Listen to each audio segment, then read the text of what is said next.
thermodynamic analysis of ice storage in air conditioning applications. We all know that the global energy demands are increasing at a staggering rate, and every day the pressure is increasing on you to reduce your carbon footprint. The U.S. Department of Energy reports that buildings consume 40% of the total energy and more than 75% of the electricity used in the United States. Globally, buildings use half of all energy produced annually in the world, taking into account their construction and operation. The burden falls on you to find ways to meet all of your energy demands and protect the environment while remaining fiscally responsible.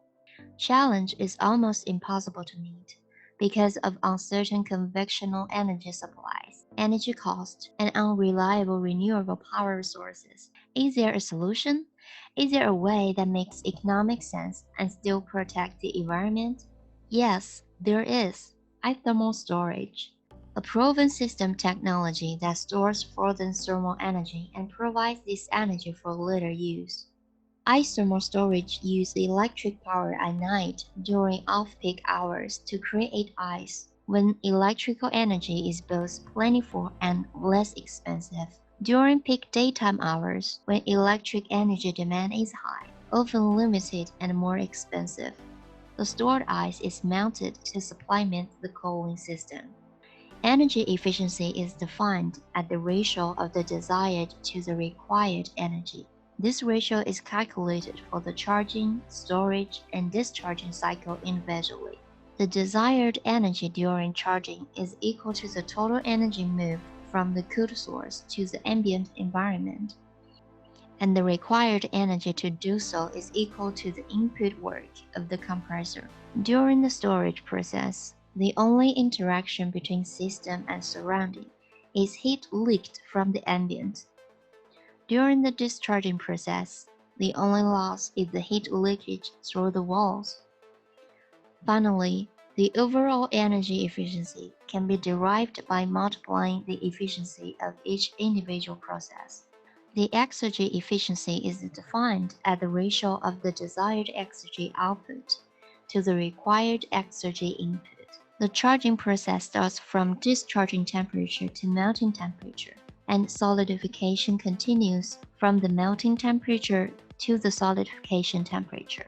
Afterwards, the desired exergy is equal to the exergy stored in the tank during charging, and the required exergy is the network input.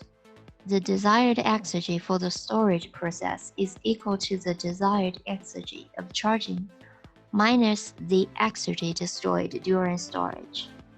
Obviously, required exergy is equal to the stored exergy for the discharging process. The glycol solution enters the storage tank at room temperature and leaves on discharge temperature. Hence, the exergy balance can be expressed by equation 8. The overall exergy efficiency can be derived as equation 9. We can conclude from the figures above. Generally, all isothermal storage systems are highly efficient in terms of energy evaluation.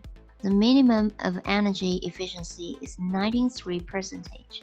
Is found for ice harvesting, and the maximum of 98% belongs to encapsulated technique. The exergetic evaluation provides a more realistic picture for the process. The exergy efficiencies are far less than energy efficiencies, with a maximum value of 80% for ice on coil technique. By changing the room temperature set points, remarkable changes occurred in discharging exergy efficiency. About 5 Celsius increase of the room set point temperature can decrease the exergy efficiency by 4%. Next, we interviewed Mr. Andy Loftus, the power plant manager from our campus. Let's see what his thoughts are. There's not any ice storage or thermal storage on campus today. We use chilled water to cool probably 95% of our campus.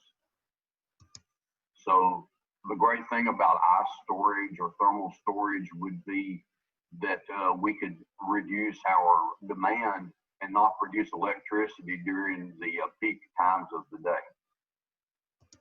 And in addition to reducing demand, we pay almost 7 cents per kilowatt hour on peak, and off peak is like 1.2 cents per kilowatt hour. So there would definitely be a cost saving. We have not actually tried to build any thermal storage.